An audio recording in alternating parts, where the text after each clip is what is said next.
Hey guys, and welcome to my channel. So today I'm showing you guys how I'm coloring my client's hair. We're going from a 1B to a level 5. She's going to get this beautiful maroon burgundy shade. She wants to transition into the red, so she's starting out from dark to light. So yeah, we're going to get started. So what I'm doing here is I'm mixing up the color. We're not going to bleach it, just to make it the healthiest.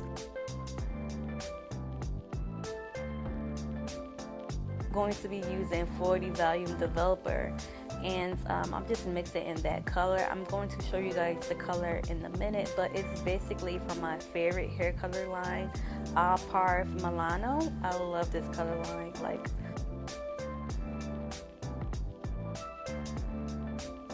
the colors that I have been doing lately have been by this color line. It comes out the most vibrant in my opinion. So yeah, here it is. Alpro Milano Evolution. I love that color line. So we're starting out with her hair completely natural. She just came in with her hair in like an old wash and go, I believe. So yeah, I'm just going to color it. But for best results, I would recommend that you guys start off with blow dried hair. So if your client has natural hair too, or any type of texture, and I'm sure you guys the texture of the color, any type of like highly textured hair, then I would definitely recommend that you blow dry it first, just so you can make sure you don't miss any spots, or at least detangle. Her hair wasn't detangled either. It wasn't blow dry or detangled. It wasn't too bad though, but I made it work. So yeah, I'm just going to start off by doing the shaft first, and then I'm going to work my way from the ends to the roots.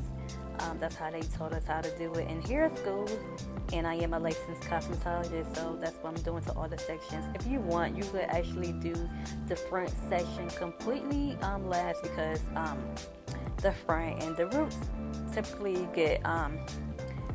will become the brightest, or it processes faster. So if you do it too soon, it will process faster than the rest, so you kind of want to do that last.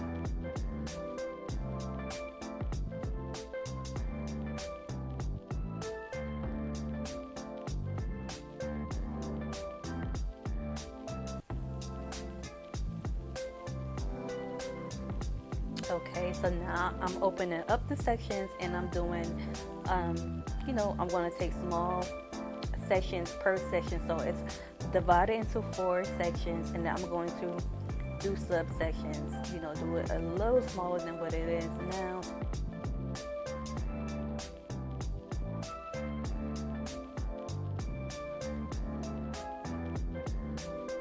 Just gonna keep doing that, and you see that I'm still not going to the roots yet. I'm not going all the way up yet.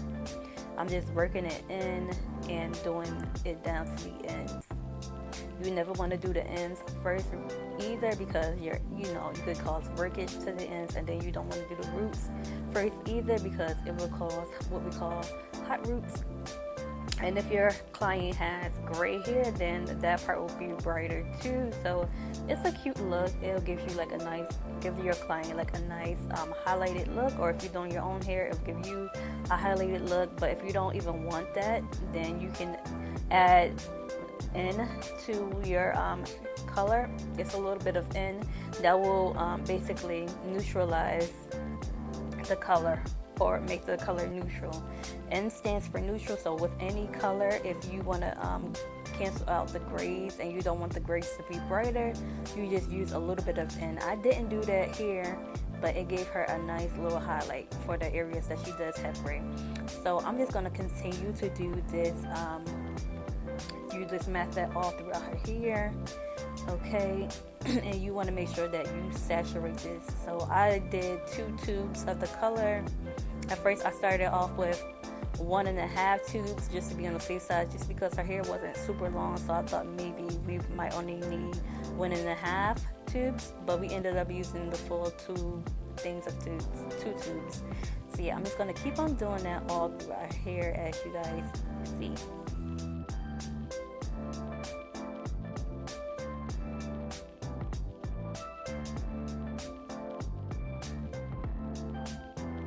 And as you're going, while you're applying the hair color, you definitely want to do what we call milk the hair. And what that is just making sure you squeeze and run your fingers and your hands throughout the hair. I'm going to show you that method again. I just showed you guys a few seconds ago, but once I'm done, I'm going to do it again.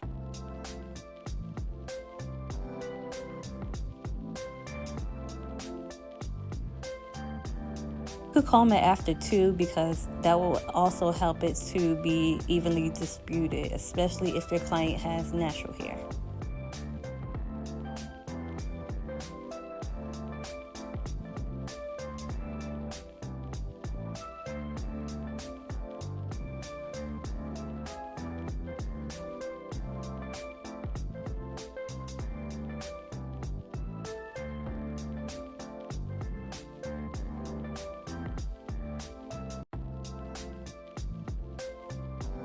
Okay, so as you guys see, I am milking the hair again.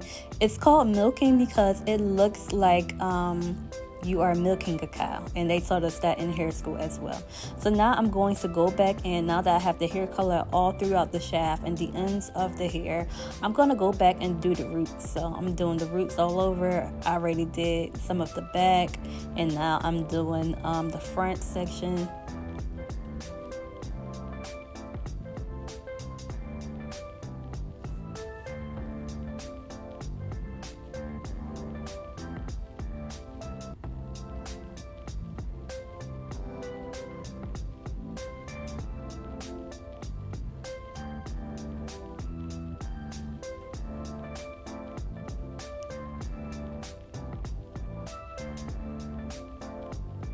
And just make sure you just get that all over as much as possible. You want this thing to be saturated so that you can have good coverage. And also this color line, that when you mix it is a little bit thicker than some other hair color lines, but you do want to make sure that it's not too pasty, so that it could be easy to apply to the hair.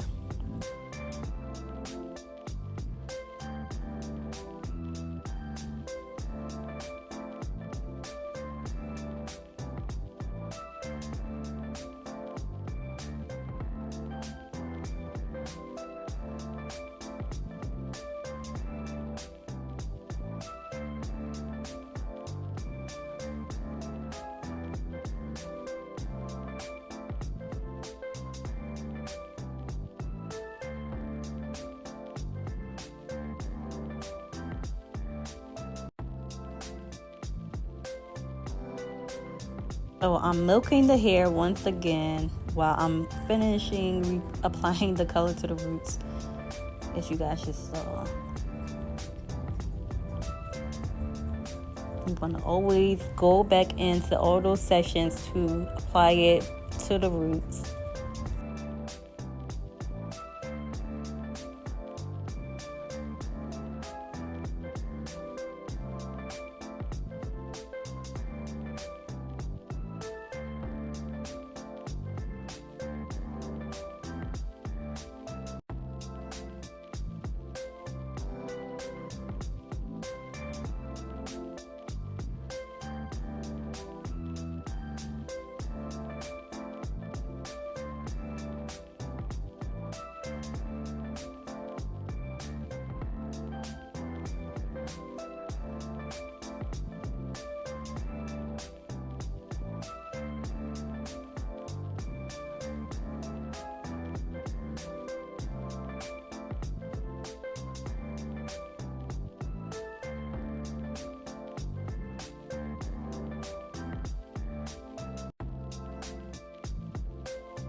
Okay, so this is how it's looking after the application. Nice and red and saturated. So we're gonna let that sit for about 35 minutes.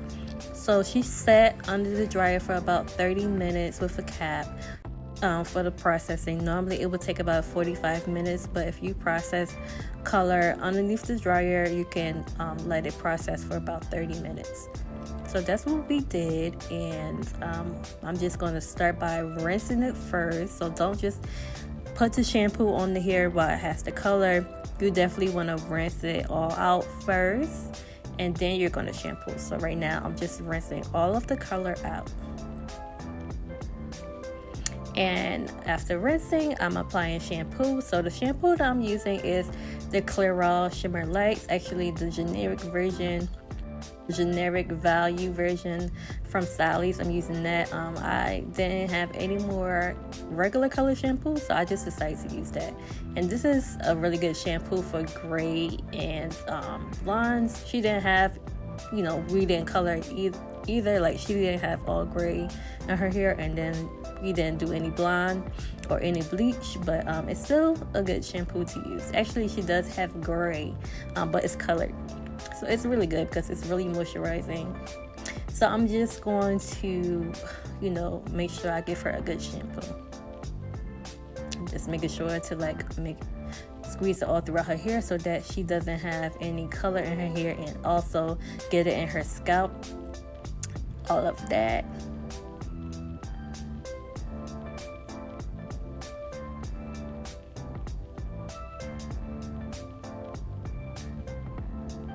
And you want to make sure that you get all in that back, because sometimes when you shampoo hair in the salon, it's really hard to get the back. So you just want to make sure you get all up in there, the back all the way down to the neck areas, to make sure you get rid of all that color.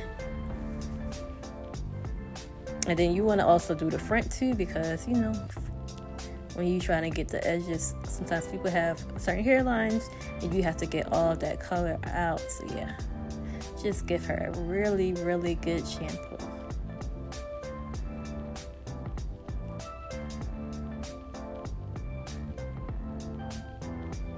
So we're gonna wash that out.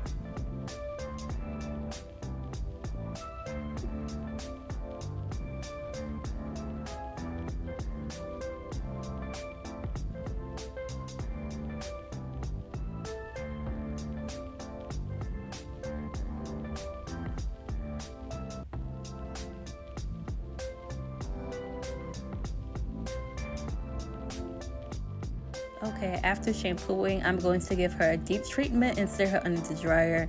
So we did all of that, and now we're going to do the press. So I gave her a treatment, rinsed that out, applied my products, and blow dried her out, and now we're flat ironing. So for all of the products that I used in her hair, you can check out the description box. Yeah, now I'm just flat ironing her hair, and I'm using a Babyliss. I can't remember. Oh, this is the Babyliss Titanium. I'm using the Babyliss Titanium flat iron. This is my trusted flat iron. I only have one right now. So I know some hairstyles, they be having like 5 flat irons, but I just have one. It works for everybody's hair. I do need to get a really tiny one though for edges. So yeah, I'm just gonna flat iron this, and we're just gonna go for the bone straight look this today. Like no curls, and just like a little bump at the end. So yeah, so as you see, she has a nice color. It is looking more on the brown side.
And I'm also going to be giving out tips on how to keep your hair nice and healthy while you have it flat ironed, how you can avoid heat damage and all of that, because I never get heat damage in my hair, and all my clients that I have done, if I ever flat ironed their hair, they haven't had any heat damage. So if you guys are interested in that, make sure to stay tuned. And she had cut her hair not so long ago. She had cut her locks out, and she did do different lengths, so we're trying to grow that out.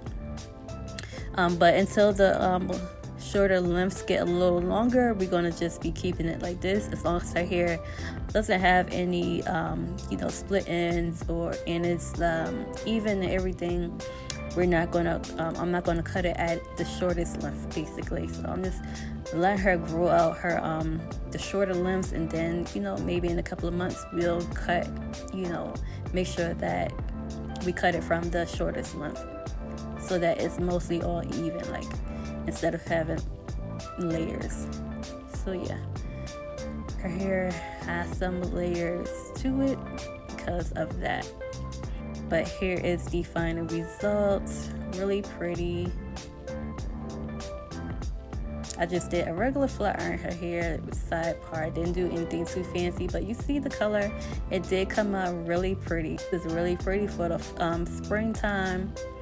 And when she's out in the sun, getting nice and popping. It looked really pretty, curly too. So thank you guys so much for tuning in. I'll see you in the next video. Bye-bye.